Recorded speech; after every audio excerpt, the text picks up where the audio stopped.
Hi guys, GiJoe here, and welcome back to my bunker here in Atlanta, Georgia. This is an exciting video for me to make. This video that I'm making today and sharing with you is actually a project that has been in the works for about a year. And I'm very, very excited to share this with you. So if you watched one of my YouTube channel updates here a few weeks back, I talked to you about a project involving the HBG Midway game.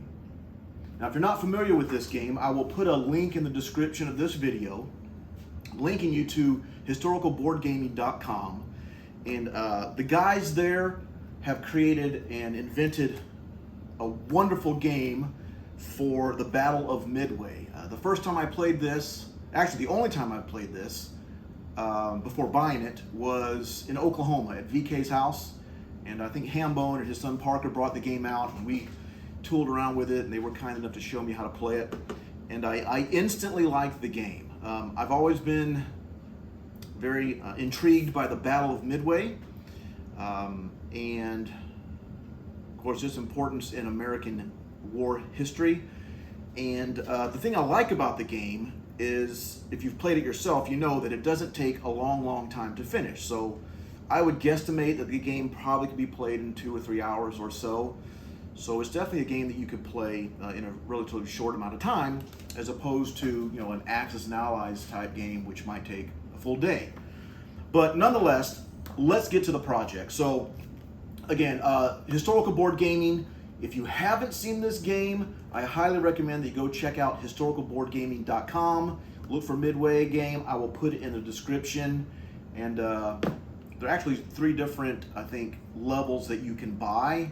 And the level that I purchased was the top level, which came with some 3D printed sculpts, which we'll show those off here a little bit later in the video. So without further ado, let's get to the project. So after playing this game, I liked it so much that I started thinking about a table.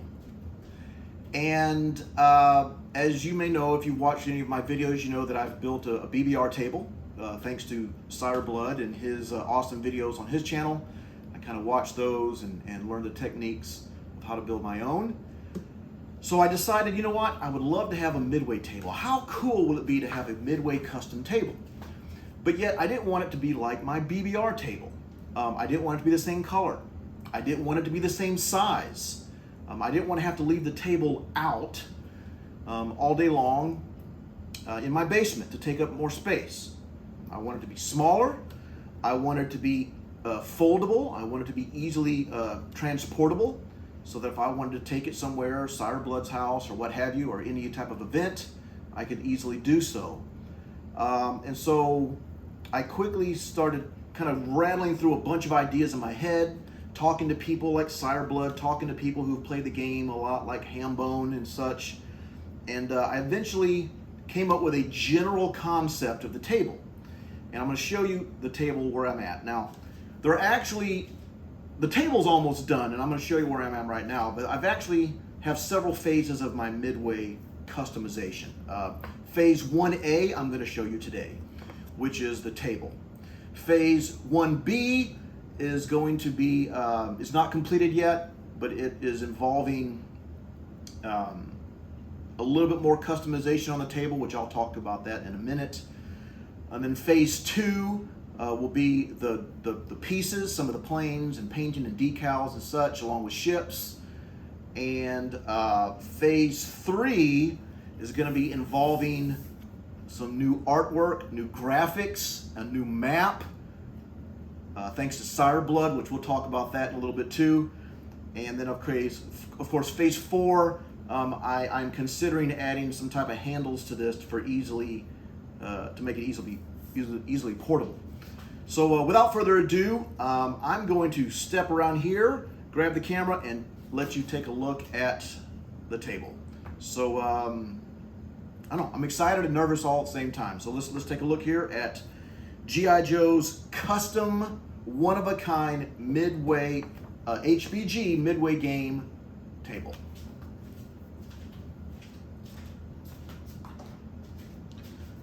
Okay guys, so here we go, and boom. I'll back up a little bit. Just kind of let you take in a little bit of the whole thing before I talk about some of the specifics of this table.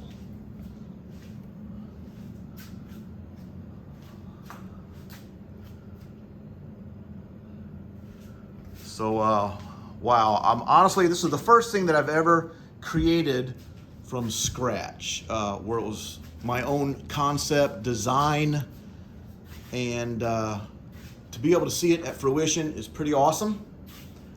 But of course, I use some of the skills learned from Sire Blood that I used on my BBR table.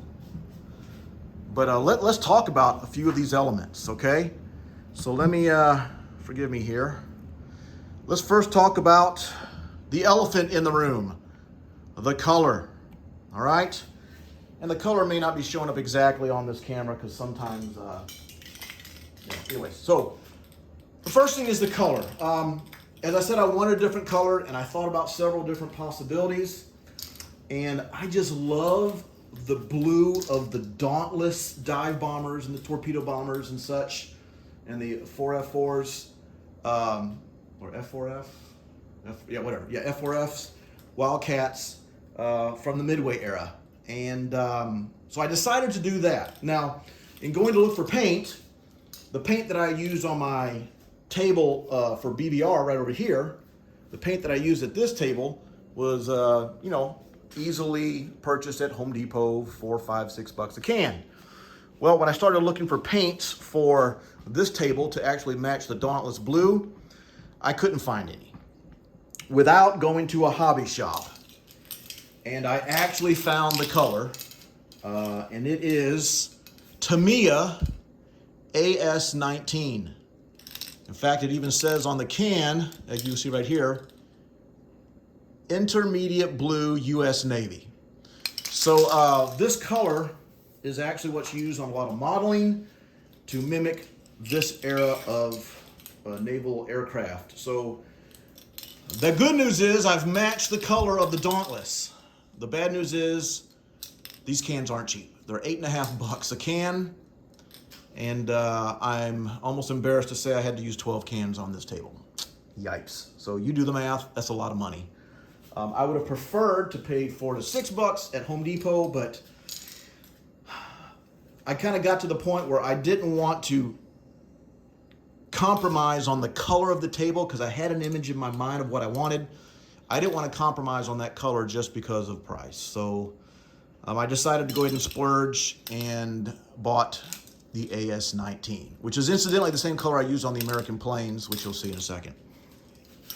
All right, so that's the color. I bought 12 cans, and of course the process of finishing is the same that I used on my BBR table. I'm not going to go through that, but basically you have to putty, you have to sand, then you have to prime it, then you have to go through that again. So I have like 2 layers of primer, and then you sand, with 220 grit, and then you go to the first layer of paint, and then you sand it by hand, and then you putty any other areas, and then you sand it again with 800 grit. So probably about probably about 5 different stages of finishing process, including the dipping, which is the min wax.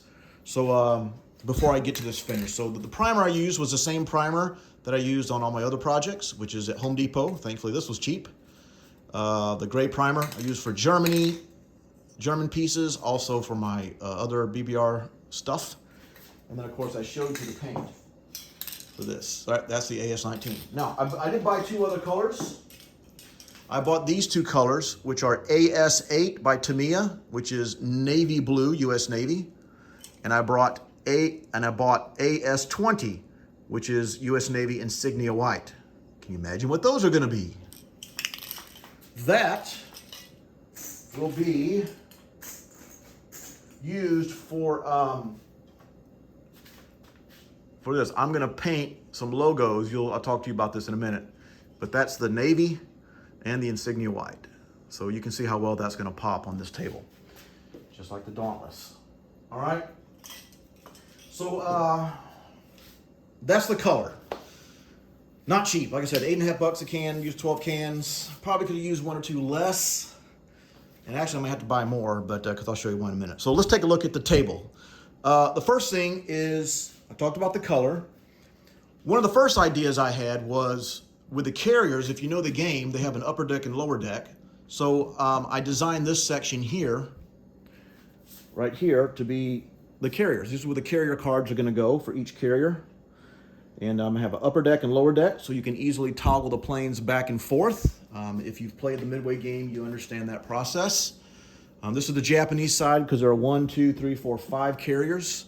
For Japan, you've got the the Akagi, the Kaga, the Hiryu, the Soryu, and the Zuiho, whatever, for reinforcements. So that is that.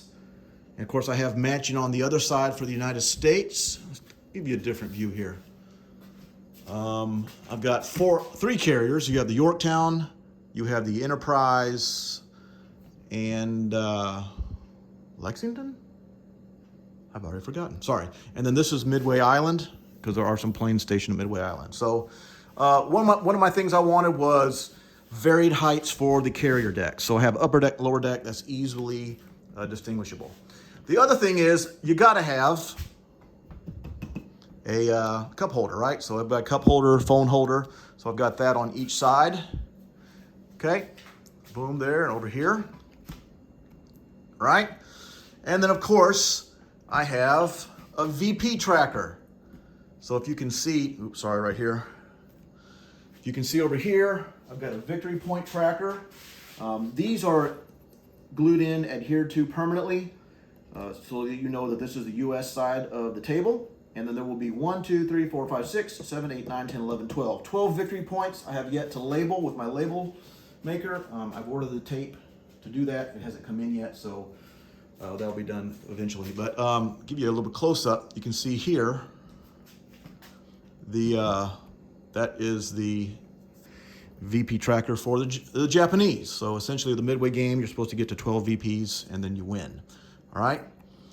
You can see the hinges here, which was a huge part. If you remember a video I said that I had to work through a hurdle, and the hurdle, I said once I get finished past that hurdle, the table should kind of go a lot quicker, and it did.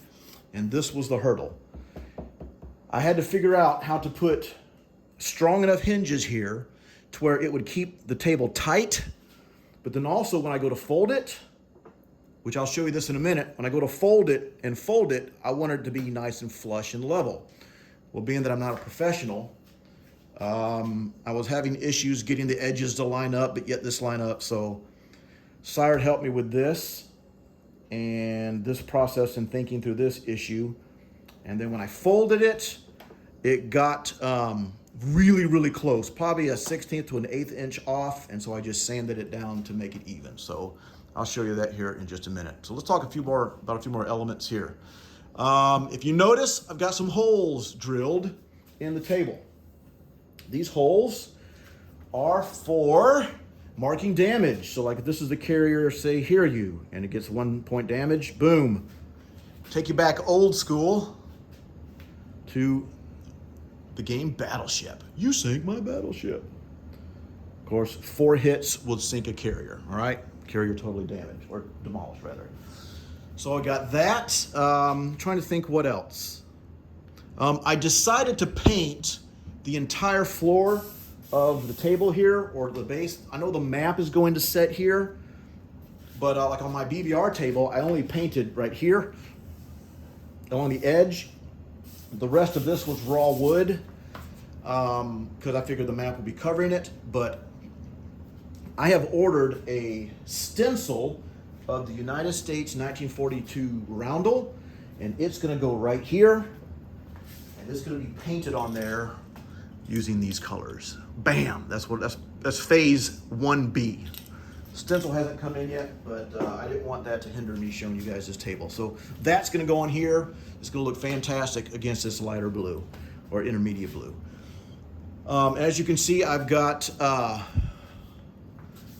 those same markers over here, holes designated damage for both US and the Japanese carriers, okay? All the hardware is blue. All right, or not blue, I'm sorry, black, to match the cups. All right. Now, let's talk about a few other things. The table looks really thick, and it's because it is. If you notice over here, this table is very thin. All right. So this top part right here is, I think it's a 1.5 by 3/4. So 3/4 by 1.5. Those are poplar. And essentially that's what I built this table out of. However, like Disney World, if you've ever been to Disney World, you'll know that when you're walking through Magic Kingdom, the layer that you see, you're walking through that, you see the rides and all the flowers and all that, that's actually the second level. There's a first level that's underground, or actually that is the first level, and they built the second level on top of that to make it look as if it's the first level. But so essentially, this table is, one second. This table is actually 2 layers. So what I did was I took a 1.5 by 3/4, and I built the upper deck, which is all the gaming part that you see, which I'll continue to show you here in a minute. And then I built a lower deck and adhered or fastened, nailed or screwed and glued the top deck to the bottom deck, making this really, really thick, as you see there. Now you may say, why the bottom deck? The reason I wanted the bottom deck was because I needed like dice trays. I needed places to put the battle boards. And so what I did was I created the bottom deck solely for the purpose of creating drawers. I got a drawer here, and I have a drawer on the other side for Japan, which you'll see. Well, it's kind of dark over in this corner, but it's the same concept. So, the bottom deck was solely created for the drawers because I didn't want this table to be so long. I wanted it to be easily foldable and transportable, and I had to think about the measurements. So that took a while to come up with the numbers and the measurements and laying out stuff to make sure I had room. If I made it this wide, does this make it wide enough to put the drawers in and all that kind of stuff. So a lot of that took some time to figure out, but I'll open up the drawers here a little bit and show you how that works. But essentially I wanted this table to be I wanted everything, all the pieces to be in-house within this table. I didn't want to have to open up the table, get out my box of Midway stuff, dump all the pieces, start setting up. I basically wanted to fold up the table, everything be held in-house, could take it wherever I wanted to, then open up the table, and then pick out the pieces. So, how did I do that? Well, let's take a look. Again, all of these concepts were not necessarily thought of at the moment I started building the table. In general, I knew I wanted everything housed in the table, but I wasn't sure how I was going to make that happen. But what we have here are 2 areas for storage. So let me get a little bit closer view here. You can take a look. Sorry about that. So I've got some storage for chips. I've got some acrylics, planes, ships. These are task markers, dice, etc., etc. So I want everything housed in-house, but I knew that since I was going to be flipping the table, that I had to have some type of lid or cover. Otherwise, it would dump out, right? So I created the lids, right? So here are the lids. Well, then I had to figure out, well, how am I going to open up the lid? And so I went through a couple different designs and things, but they were just too difficult. And so I just went simple, because I figured, simplest is easiest. Keep it simple, stupid kind of thing. So I just drilled a hole in the middle so I could easily pick up and lift. Now, in doing so, I realized that, well, pieces can still fall out of this hole, right? So I had to create a way for that not to happen. So what I did was I created a little hole here to where when I insert a finger to open it up, There's no way that pieces that are stored in here and here can slide up here and come out of this opening. All right. So that was the first way. And of course, I did the same thing here. This will be for task markers, like this right here. And of no concern with this because this task marker cannot fit through that opening.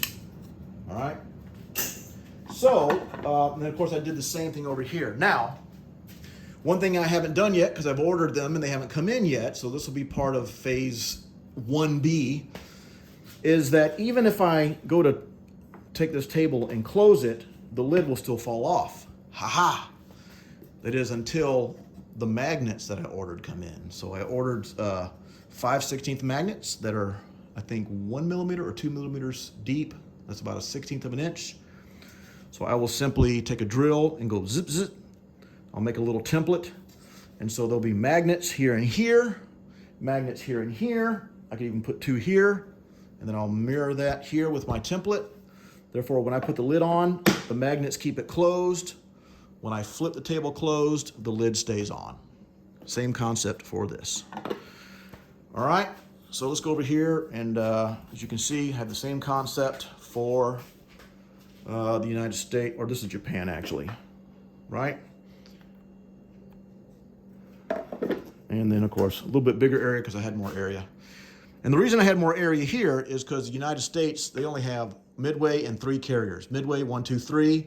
So that left this space right here to be utilized for storage. Whereas with Japan, they have 1, 2, 3, 4, 5. I had to use that corner right there for a carrier, making that storage bin a little bit smaller, which thus made that smaller. So anyways, trying to think of what else is going on here. So I've talked a lot, probably too much, but let me go ahead and close this puppy up and let you see what it looks like closed. And we'll talk about phase 1B.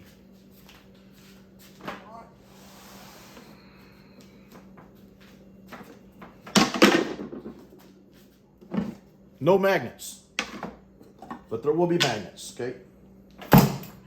All right, so this is what the table looks like closed. Now you may say, well, GiJoe, you didn't finish off the bottom. Ah, yes, I'll tell you about that in a second. But as you can see, I have latches all the way around. They're all lined up. So, well, actually I flipped it upside down. So I should have flipped the other side over, but it doesn't matter. So here, let's do this then.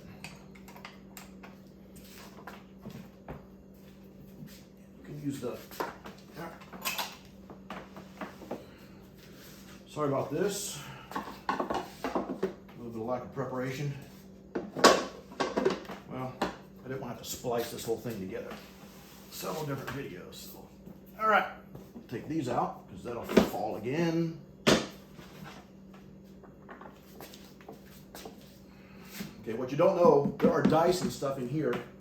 You can't hear them because they're...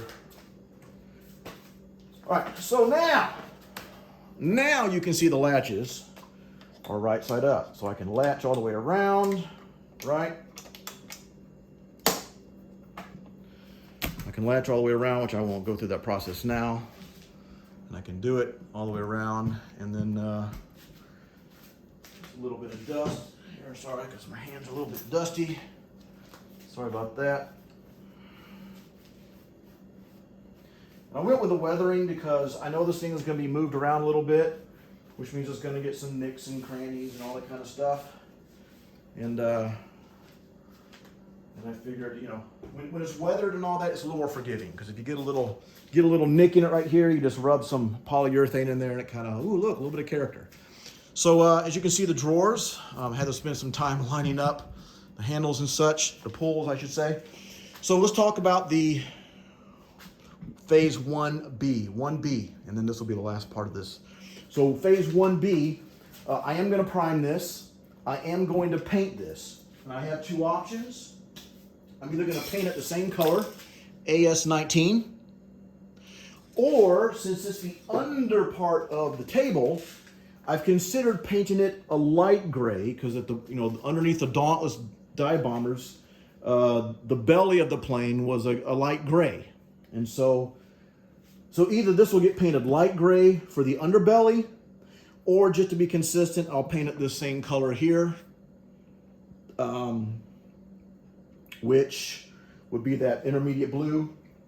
But regardless of what's going to happen, or which color I paint it, I will then put the US roundel, because I have that stencil coming. I will put the US roundel, it's about a 10.5-inch roundel right here in the middle, and I'll paint it with the 1942 logo, which is the navy blue with the white insignia, and the red dot is not there. That was taken out in May of 42, right before Midway. So anyways, that's what I'm gonna do here. Maybe let me know what you think. As far as, do you think they should be light gray because it's the bottom, or should I just keep it wrapped in the same beautiful intermediate blue? I'm kind of thinking the intermediate blue. So, I gotta open up the latches. Hey, at least the latches work, right? There we go. Right, and the knob can be used to open up the table. Now, how heavy is it? I don't know, I haven't weighed it. I just know that I can pick it up if I wanted to. The other part that I haven't done yet is I'm thinking about adding some type of handles to the side to where I can, once it's folded, I can grab it by a handle and carry it around, which it won't be carried very often. If it goes anywhere, it'll go to sides, you know, or maybe a tournament or something. But anyways, so there you have it, guys. This is the table, my Midway game table, and let's go back to here. Oops.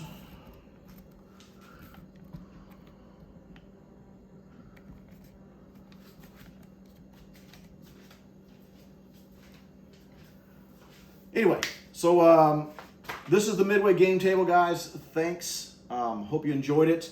I'll tag another video on here after this, just to show you what it looks like in gameplay mode, which you want to hang around for that, because that's when I pull the drawers out. You can see how the drawer mechanisms work and how I design those. So, so at this time, let's go ahead and take a look at the table in gameplay mode. Okay, so guys, here is what the table looks like in gameplay mode. A couple things. You notice that the drawers that were on the lower level we talked about, they're pulled out. Essentially, they will be out for the duration of the game. And in that, you have the 2 dice trays that you can see. And this is the battle board that I made on a little riser, so that, you know, the pieces, when you're using the battle board, are raised up a little bit higher. Sorry about that. Okay. And also it's flush, so where when I push the drawer closed, it does close underneath that. And on the opposite side, that's the Japanese battle board. Over here is the United States battle board, okay? Same concept. I've got my little finger wedge there, so I can pull it out. And what I did was, in talking with some people that have played this game a lot, like Hambone, I asked him, is there ever a point where the battle boards have to be adjacent to each other? He said, not really, unless there's a naval battle, which doesn't happen often, apparently. So what I wanted to do is I didn't want to have a stationary battle board. So the way it stands now is this side is the Japanese player. Japanese has their battle board and a place to roll the dice. Okay? And same thing, that's the United States position. And then they have a dice tray this. In the event that there is a naval battle, the purpose of this design is so that I could simply take this, move it to here. Oh, no, I'm sorry. No, I'm sorry. Yeah.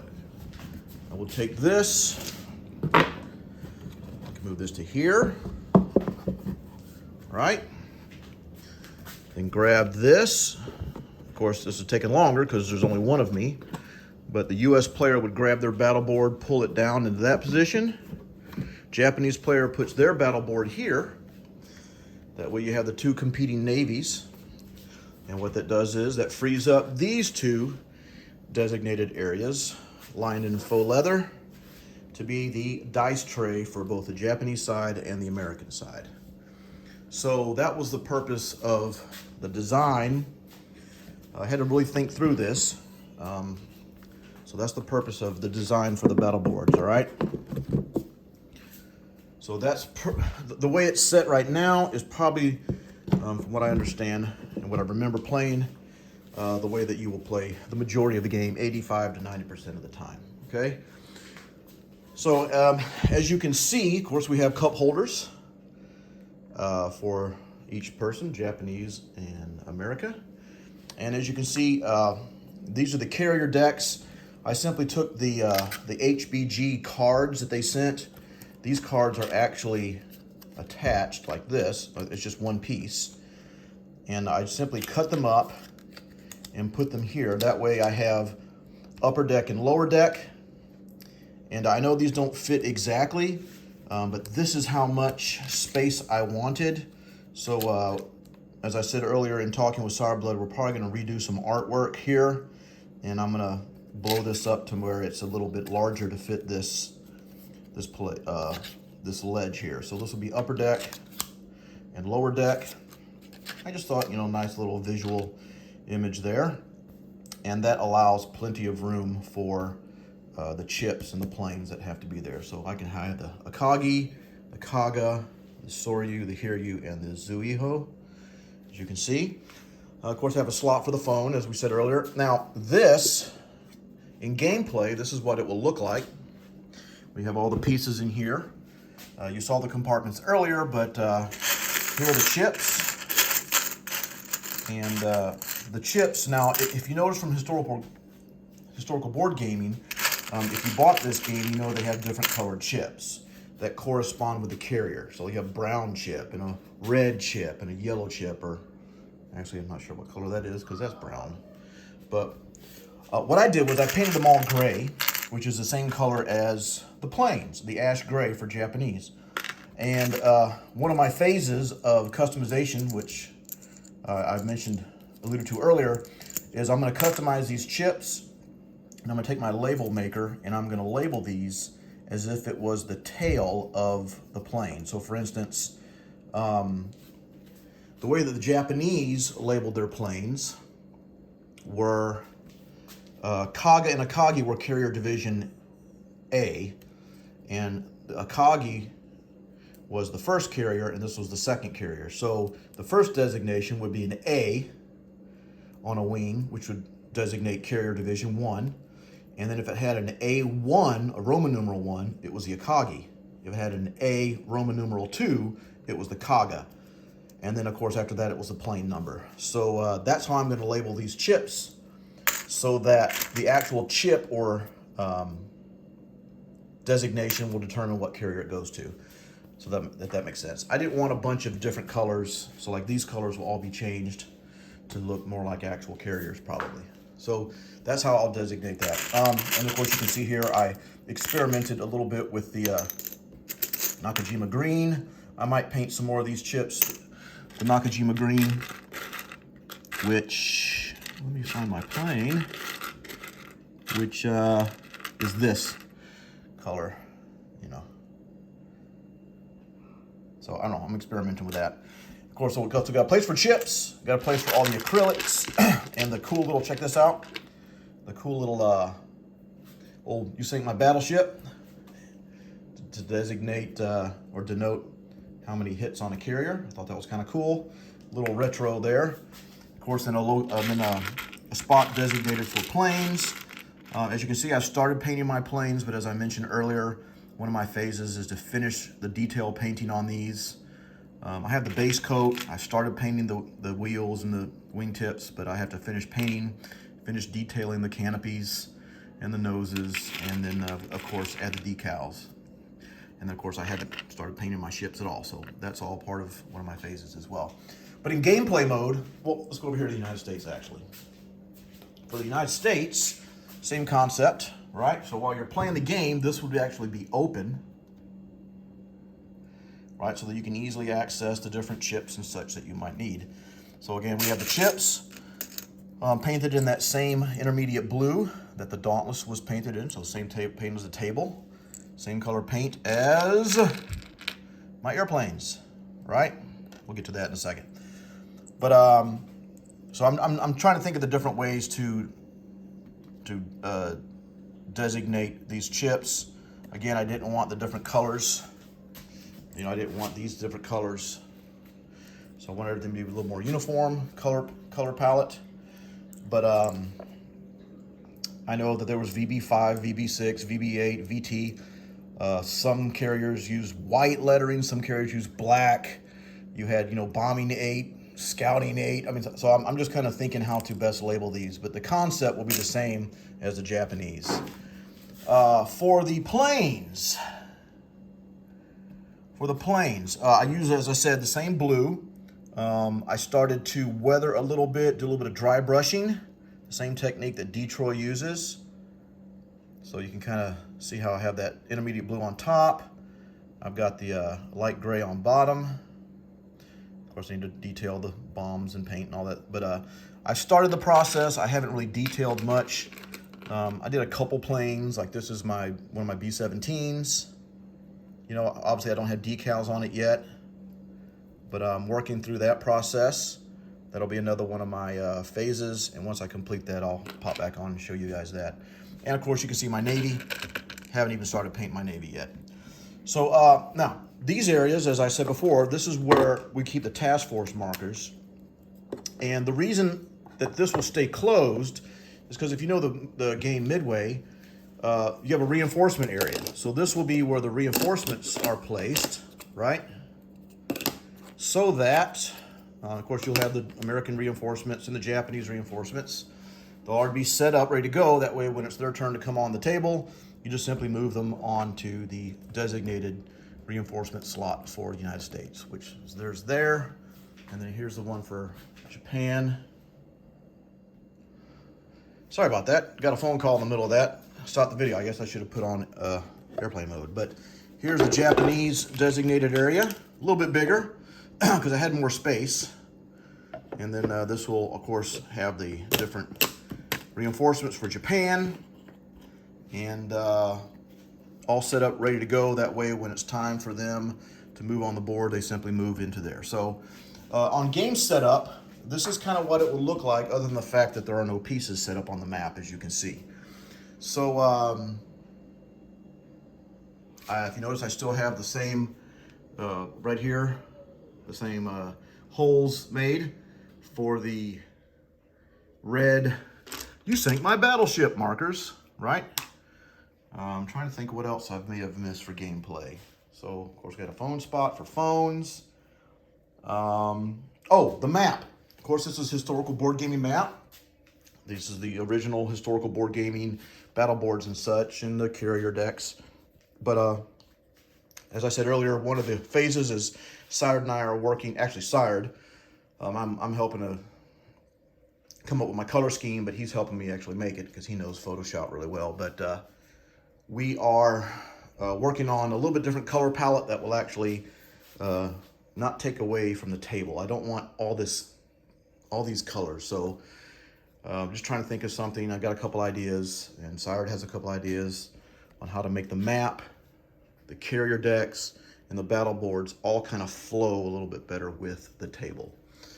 So yeah, so this is the position that the table will be in during gaming. As you notice, I have a really small table, like a kind of a bar table, right? Bar tabletop. And that's kind of the whole purpose of this design, was I didn't want a gigantic table such as this to take up my whole room. I want it to be easily foldable to put away. And but then I needed dice trays, and where do I hide the dice trays, et cetera, et cetera. I've already kind of talked about that. But these trays, as you can see, are essentially hovering over air. Now, it's not perfectly level, but level enough to do what we have to do. So that way, even if you have a small table, kitchen table, dining table, a sofa table, or what was it called? You got a little sofa table in your living room or something like that. You could easily put this game on there and then pull out the drawers and let the dice tray and the slot where the battle boards go kind of hover over blank air. All right. All right. So hope you guys enjoy this. And let's see if I'm forgetting anything. Oh, let's look at the the areas here for points. Now, I don't have this marked yet. I've ordered some white tape. I'm not sure if I want to mark this in black or white as far as numbers, like, 1, 2, 3, 4, 5, 6. And I'm going to use the same font that they used in World War II to label their planes. So I'm not sure if I want this white or black. I know some of the Dauntlesses, again, depending on the carrier, some of them had numbers in black, some of them had numbers in white, kind of depended on the carrier, scouting, bombing, fighter, whatever. So I'm gonna print a white one and a black one and see what they look like on here. I'm kind of thinking going black since everything else is black. Kind of go with it, but of course I definitely want it to pop. But these little roundels here are glued in, attached permanently. And then this is a roundel to actually mark. So this will be starting position, and then this will be labeled 1, 2, 3, 4, 5, 6, 7, 8, 9, 10, 11, 12 for 12 points. So as you earn a point, there's point 1, 2, 3. You just move on down until you arrive at 12. And as you can see, I have the same concept over here with the United States. All right, so I think that's it for gameplay mode. Again, I still have a couple phases left with the finishing out the planes and decals, actually starting the process on painting the ships. Once I complete that, I'll definitely show you guys that process. But hope you enjoy, guys, and thanks. Once again, I just want to thank Sire Blood for just being a cool friend, and all of these techniques and skills I learned from him, watching his videos on his channel. So if you haven't subscribed to his channel, go check it out. Sire Blood on YouTube. And of course, when I got to a couple issues or hurdles with this table, such as the best way to fasten the hinges here to have the table fold, and making a drawer. I've never made a drawer before except for this table, so he was gracious enough to kind of guide me through and talk me through a couple of the hurdles that I had. But so thanks, and again, shout out to Sire Blood for all his awesome tutelage. He's a great craftsman and a great teacher and even better friend. So thanks, guys, for watching, and all right, I think that's it for the gameplay mode.